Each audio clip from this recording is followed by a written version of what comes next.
m'he acabat El blau al meu costat de la Eva Moreno Bosch, una obra que a mi em sembla d'excel·lència literària meravellosa, m'ha encantat, és del millor que he llegit en molt de temps, justament després del Mar, de la Mercè Mascaró. M'ha encantat, té aquest punt rodorer que a mi em recorda en la manera de narrar i en els anys, sobretot en què se situa la novel·la, perquè veurem la vida de la Lisa, que és una vida molt dura, una vida molt dramàtica, però també amb molta intensitat i molt sentiment. I a mi m'ha arribat aquest sentiment. La història se situa entre els anys 40 i els 60, passant per les diferents èpoques de la vida d'aquesta noia, i què dir?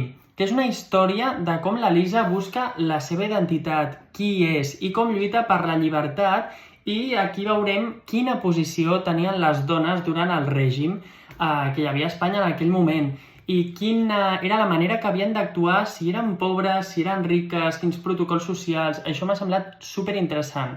A part d'això, crec que hi ha molta importància en els somnis, en el que volem ser, en el que s'aspira. I aquí entra en joc la música. En concret, el piano és un instrument que tocarà la Lisa i que veureu que és fonamental.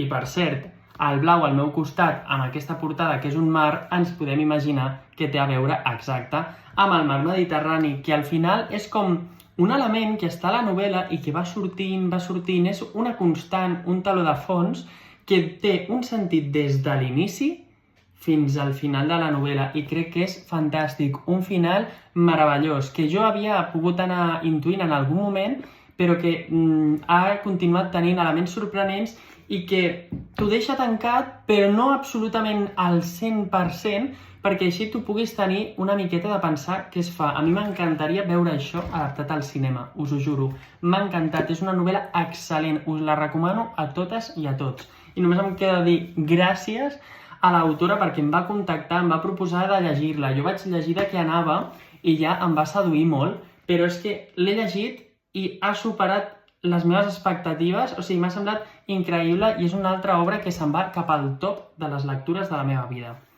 El blau al meu costat, per cert, narrador en primera persona, que sempre arriba molt més. I fins aquí la ressenya. Llegiu-la, adeu!